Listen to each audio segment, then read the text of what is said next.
What's up, everyone? We are back again with a new episode, and today I wanna talk about this important topic about palate fatigue. So this is actually one of the reasons why, like, most of my clients who lose weight, like, never gain weight back again. So I recently spoke to a client like who lost 30 kilos in 2021, and he's still like maintaining the leanness. He had his wedding, and he also did music videos, and he has been like doing great with his fitness journey since he actually like finished the program in 2022.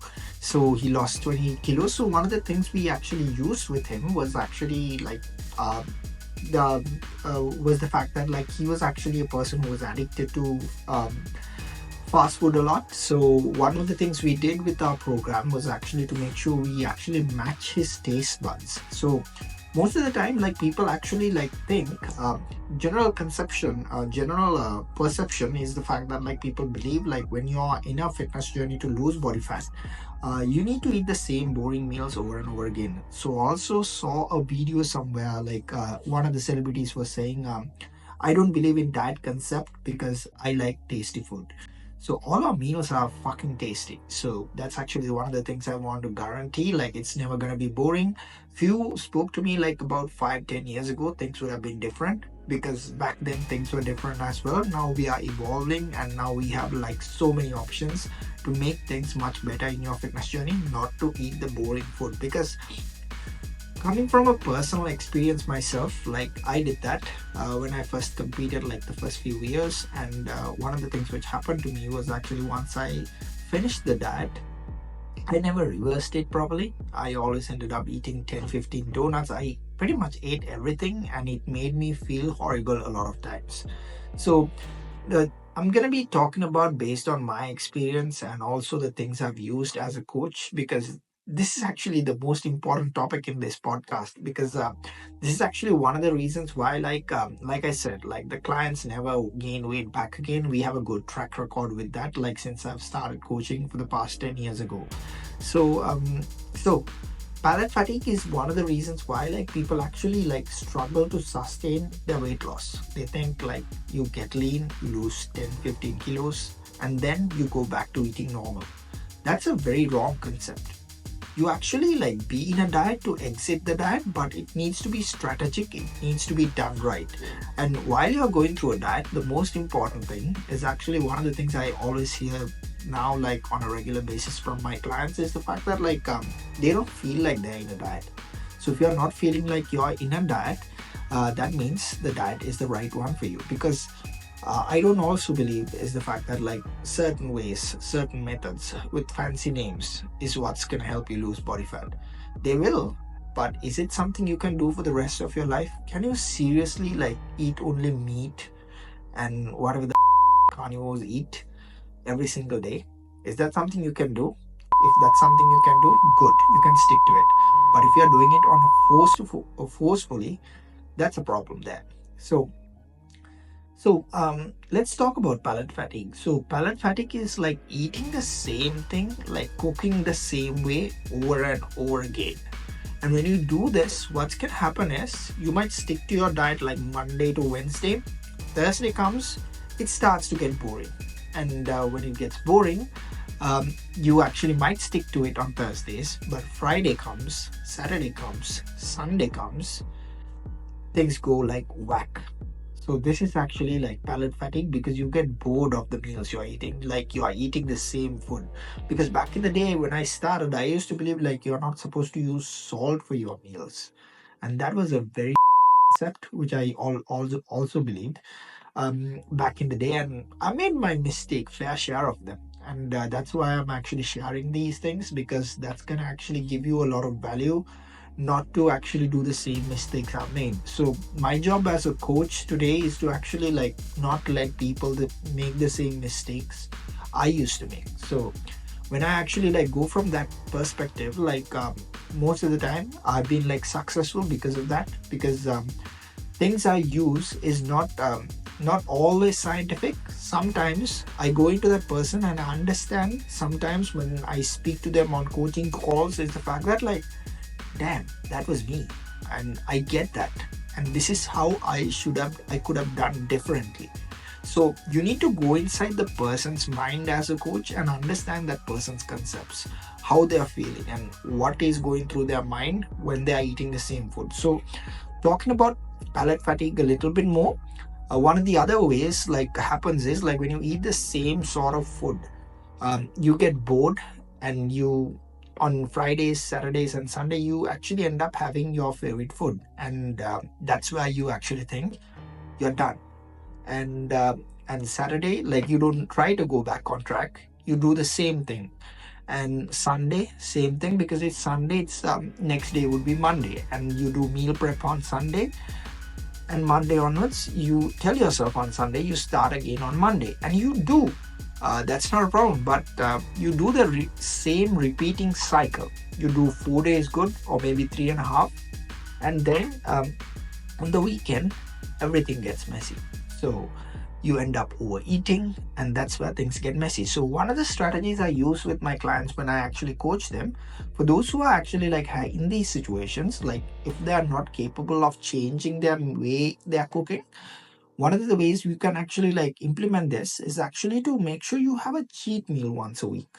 And doesn't mean like you're going to skip the rest of the meal, you're going to do the same things, but you just have one. Just to make sure you get a mental break. For some people, it's every 2 weeks. Some people, it's every 4 weeks, depending on the person. But sometimes clients say like they don't need a cheat meal and it's not boring. So that's good.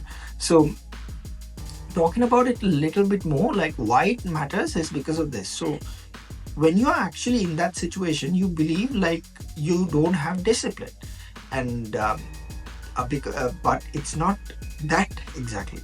Don't think that you're not disciplined, or like you're lazy. You're not that. What really happens is you're a human.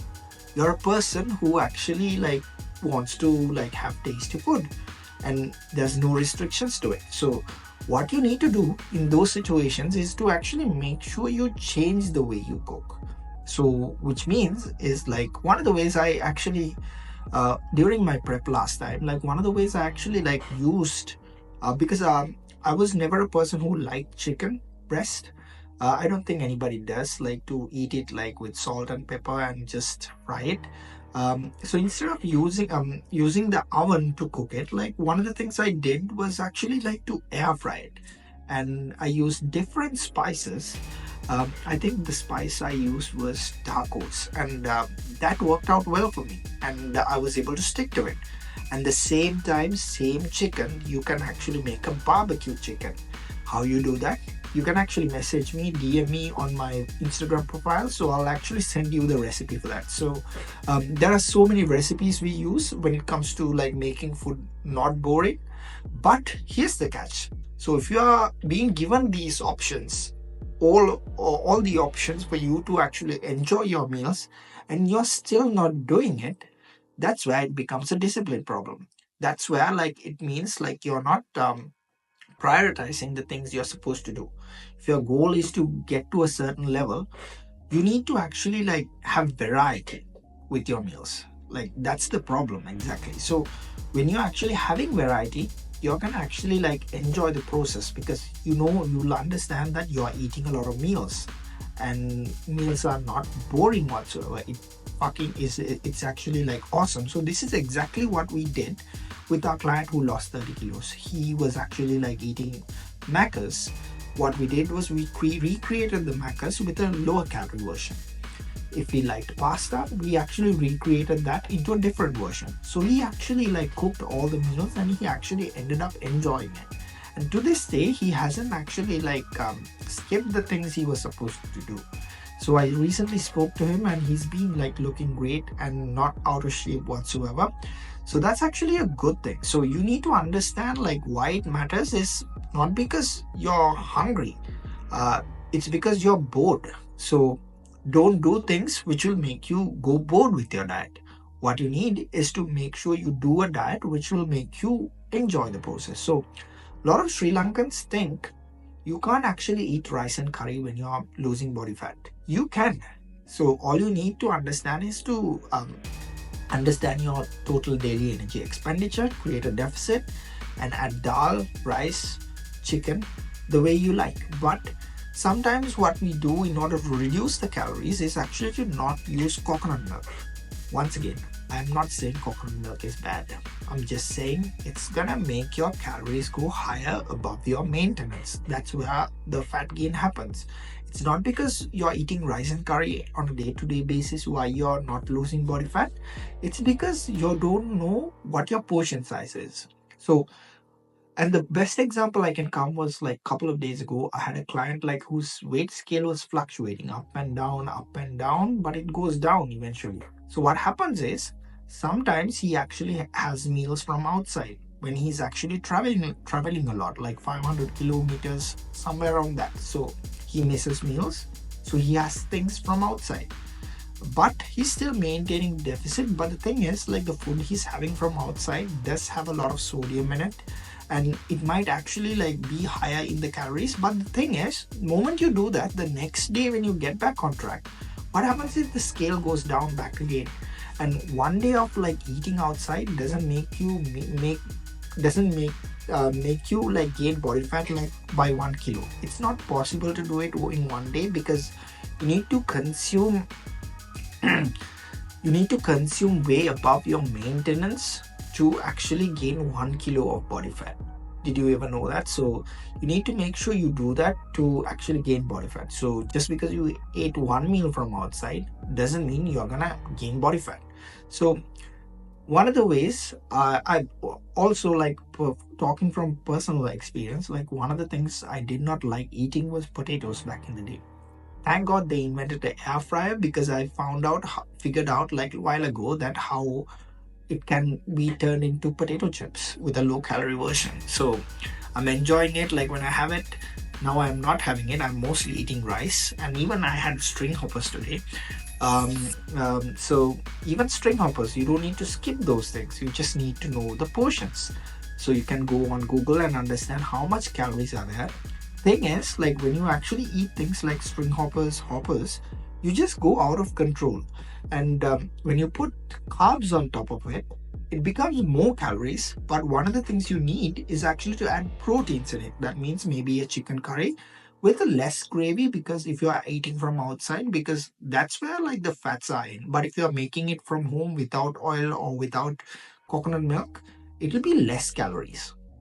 And once again, I'm not saying any of the oils are bad or coconut milk is bad. What I'm saying is you can actually eat those things. It's just a matter of knowing how much calories it contains. So that's one of the things I want to see. And the next thing I want to stress out is the fact that like you need to change the way you prep your meals. So one of the things I do is actually like when I want to eat pasta, I don't like to like make fancy meals. Sometimes I do, but one of the things I do is actually pasta becomes better when the sauce is better, right? So what I do is I make a different variation of a sauce. So I may be putting cheese, tomato sauce, low calorie versions, or all the ingredients which are in certain recipes which you see on the internet, which are in normal calories. Like higher calories, all you need to do is just to figure out what ingredients are there and what's actually like increasing the calories in it. So when you actually do that, all you need to do is to just to make a minor fix.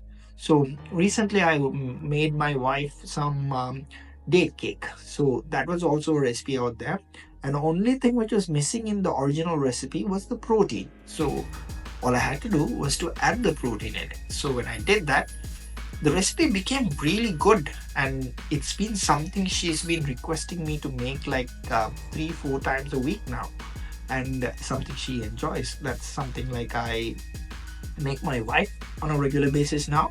And also there was actually a cheesecake which I saw on the internet which also lacked protein in it. So all I did was not add protein powder to it, but what I did was I actually add YoPro yogurt. So that actually made it taste better, and it had about 20 to 30 grams of protein in it. So that was actually the strategy. It's not as boring as dieting doesn't need to be boring, guys. It only needs your creativity a little bit. So when you start prepping your meals, all you need to do in the long run is to mix up your spices. Maybe the spices gets boring, all you got to do is to make sure to change it.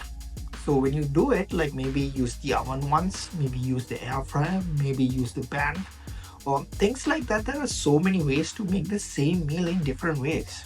So that's what makes your diet less boring. So that's what I wanted to talk about in this live podcast. So hope you got value out of it, and if you enjoyed this, and if you need more info, just make sure to DM me on Instagram. So I'll get back to you, and we'll have a chat about it. So have a great day, guys. Talk to you soon.